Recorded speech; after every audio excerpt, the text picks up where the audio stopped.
In this short video, I'm going to show you how to load pictures, and then I'm going to want you to make a program very similar to this one, maybe adding a few things if you'd like. Let's start out. I've got the program set up ahead of time here, and I've got a number of items here. For example, this part is the load picture button, so I've got two buttons and a slideshow button. I'm going to show you how to make an easy one, and later on we're going to learn how to improve this. This particular part right here, this is a picture box, and of course I could put the background to whatever color I wanted. I'm just going to leave it like that for now. And I've also added an open dialog box, DLG open I've called it. So this is the basic form setup. We're going to call this Picture Viewer, and I need to show you about this picture box here. Basically I pulled it off the tool menu, and it's part of the regular tool menu that you usually use, the common controls. You come down to here, and there's your picture box. And you just draw a nice, reasonable sized one on the page. Okay, so let's put that one away. And let's go to the code, and I have some of the code pre-written. First of all, let's do the load picture button, the simplest one. So I'm going to double click here, and it gives me my load picture. You can see I have this stuff up here. Everything up at the top here is pre-slugged in. And I put the file name, S file name as a string, important. Put a file name variable. You're going to use a variable here. And so that's what we're going to look at here. And then here's the picture load button. And so to load a picture, it's rather simple. And we're going to do it with the dialog box. So I'm asking you to actually put the dialog box in so you can choose what pictures you want. Now, I'm going to drop into here, and I'm going to copy the code so it doesn't take me so long to type it. And there is the code for this particular operation. Let me explain everything that I'm doing at this point. Let's start with this line right here. The first line is, as you recognize, opening the dialog box. Okay, I do need to do some typing here and change this. I don't want rich text files anymore. I'm just going to put two of them in here. Let's see. Let's do first of all JPG picture files. Okay, and so to that I need anything in this position. That's what the little asterisk means. But I need JPG here in lowercase. I've not tested this to see if this is case sensitive. I don't think it is, because I think these are standard DOS commands. I'm going to copy that first little part right there, and I think I want to copy further than what we got. Let's see. I'm going to copy it all the way up to this bar, and I'm going to paste it in right behind it, because I also want to have the advantage of looking up GIF. So we'll say GIF pictures, and of course I have to do GIF back here then. Okay, and then we'll leave the all files one there. That's fine. So now we'll have three things in that drop-down menu. Startup path, application path. That'll get us close enough. I'm going to have an image folder in my application path. Perhaps I should show you how we're setting this up. And I will put an image folder out there on the drive that you can pick up. But in here, in the program area, I'm going into my program, the bin, go into the bin, and into the debug. And in here I have a folder. If you'll notice right there, this is in the folder where I keep my images. I made a capital I, and images is what I called it. And if we go in and look, I put it on thumbnail view, and these are just pictures. They're actually the litter that my daughter got her dog from, and so I just picked those up. And we will copy and paste these names into the program, and I've already pre-done that in the code, but basically I'm just going to copy and paste some of them. I'm not going to do all of them. And of course you can get to these easily by doing that open. And we're going to see how that works. So I'm going to put that back off the screen for right now. And let's go here. Let's go to the next one. All right, so that's initial directory right here is going to get us close enough so that we can go right into that thing in a minute. We then open the dialog box, of course, and then we grab the file name. Now, the file name gives us the whole path. Out of the dialog box, the file name includes the whole path to whatever you choose. So wherever you're at, it's real handy. It gives you the entire path. And that's what we need in this next statement, the entire path. And so we've got it here. It's right in there, in that file name, that variable. And so all we do is say the name of our screen. Oh, by the name, we named the picture screen, I call it pic screen, PIC for picture. And we load, give it the load command, and then we give it the file name with the full path in it. And sure enough, it finds the picture and loads it. Well, let's just see if this works. I'm going to save it here first of all, and then I'm going to start it.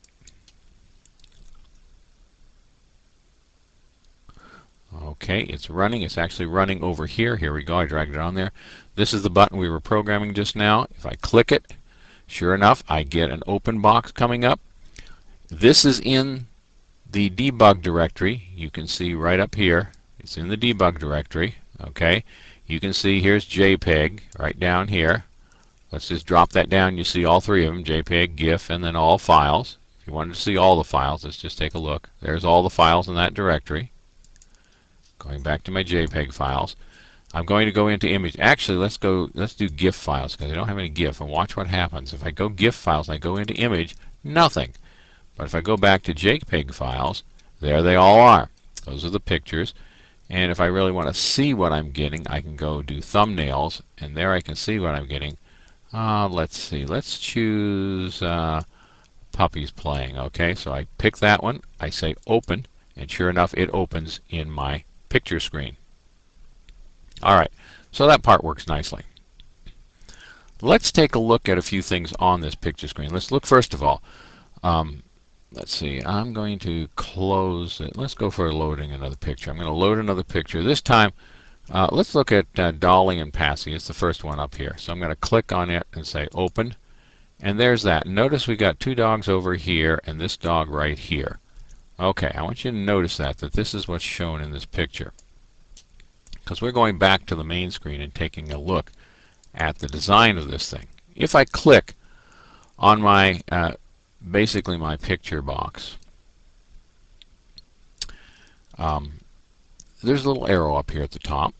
Okay, let me kind of highlight that little arrow. See it right up there? All right, that little arrow dropping down. Right now the size mode is normal. Let's look what happens if I do a stretch image. Okay, so doing a stretch image, we're going to save it now. Actually, no, I don't think I'm going to save it. I'm just going to run it. And I'm going to come over here and grab it as soon as it comes up and bring it back over to the screen for us. Watch what happens when I load that same picture again, all right? Notice, remember it was cut off right here before on normal. It stayed normal size, but this time it's stretched to the size of my picture box, the pic screen. Notice doing that also, it looks a little distorted. Okay, you can see how the picture just looks a little bit distorted. That happens when you stretch pictures. All right, so let's go back again, and let's try a different one now. We did stretch image. Let's come down to auto size. All right, so if I run it with auto size on it,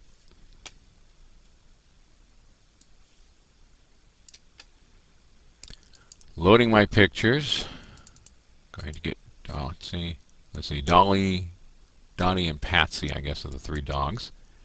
Now, look at this. It anchored my picture box in the up, but it resized the picture box, and as a matter of fact, I might have to go out here and bring the screen a little larger so you can see the whole thing. It actually resized the picture box, keeping everything normal now. Notice this isn't distorted. The legs are normal length. Everything looks normal here. It put it right underneath. Picture box was laid down first when I created this thing, so it was underneath the two buttons, so the buttons show through yet. However, it distorted it. Let me try and find a different picture. I'm just going to go down here and see if I can find different sized ones. Okay, that's about the same size. There are some unique ones if I can find them. That one's kind of square. Family with names. Okay, I'm pretty much getting the same size here. I wish I could find one that's different. Oh, there's one that's different. Look at this one. This one pushed way out to the side here. You see, so the picture box resizes depending on the type of picture you've got in it. And in some applications, that may be what you want. Let's try another choice here. I want to show you these choices so you can make the proper choice. Center image. Well, center image doesn't resize. You'll see that in a second. But what it does is it puts the image in the center, so hopefully if you've centered your subject in your picture, you'll be okay. We're again going to get the first one here. And take a look. It's a little better, but now we're cutting off this part of that dog's face, and it's still not giving you the whole picture. It's cutting it down in size. Okay. Let's try the last choice here. I think it was the last choice. Yeah, zoom. Now, zoom's an interesting one.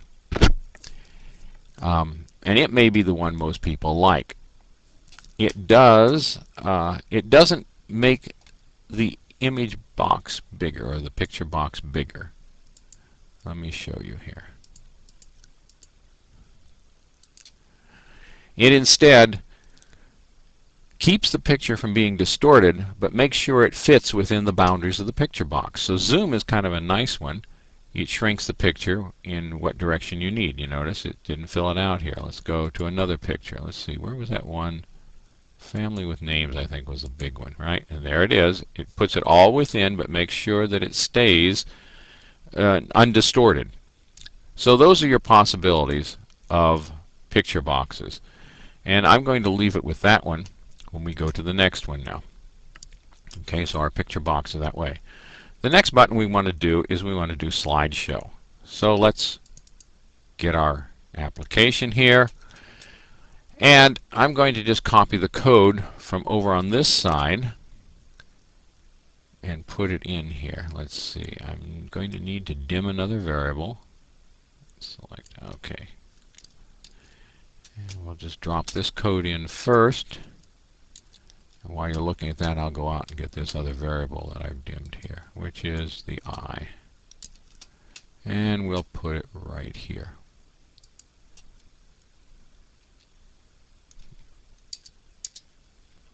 Okay.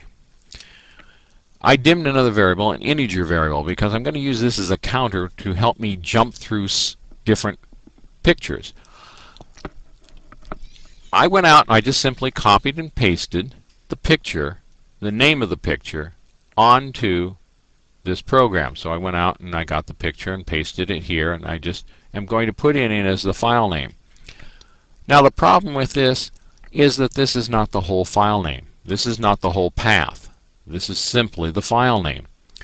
So if you'll notice, right down here in this statement, I have supplied the path I want it to get the pictures from. The dot means here. Well, where is here? When the application is running, it's the directory that the application is in. Then I want it to go down a level into the images folder. And from there, I want it to pick up the file name that I'm talking about. So you see, that ampersand puts those two things together, a string, and then a string within a string variable right here. Okay, so those are the things that are put together, and now that makes a whole path. Even though I didn't specify it all the way from the root, I'm starting from here. That's what that little dot means, here, where the application is. Okay, if it works, we're in business. Let's give it a try.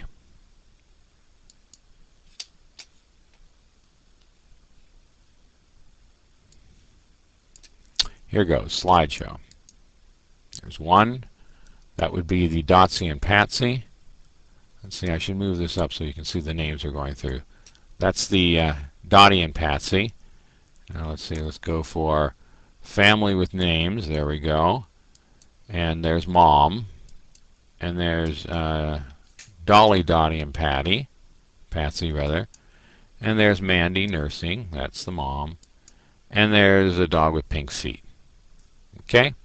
And then what happens? It starts over. Let's take a look at it. We're at this top now. We're doing the first one. All right? It went down and got case 1. Why? Because I was set to 0 down at the very bottom. Let's show you where that is here. See right here? We go through each of the cases. I starts out, and actually in the form load, I is set to 0 to begin with. But it doesn't matter what number it is, because even if it isn't one of the cases I have here, I have a case else where I load pink feet, and I also set the counter back to 0 after I've done that. So it gets through all the pictures I have loaded here. The case else then lets you know that you're beyond your number base, and I'm setting it back to 0 so that when it comes in the top here, it adds 1 to it and goes to case 1. And then the next time it'll add 1 to whatever it was, and that will make it 2, and it'll go to case 2 here, you see. Okay, so basically we're going right down the list each time, and we've added these in, and so we have sort of a slideshow. There are actually better ways of doing this, and I'm going to show those to you later when we get into what our directories and being able to pull a directory up, because we need what we call an array. And an array is something that is memory that you number and you can step through. But as I click these variables, you'll see there's the second one, family with names. Then here's Mandy Mom, Dottie, nursing, and there's pink feet again, and back up to the top. You see? Keeps going right through the list over and over. Alright, so basically I've shown you the two types of ways of loading. Let's look. First of all, where I have supplied the path and just put the file name in the file name variable, or where I've used the dialog open and it puts the whole file name so I don't have to worry about anything. You just put that variable in there and it loads. The basic thing to load a picture into a picture box, which is I called pick screen, is the load command. We're going to learn more about picture boxes and drawing in the next video.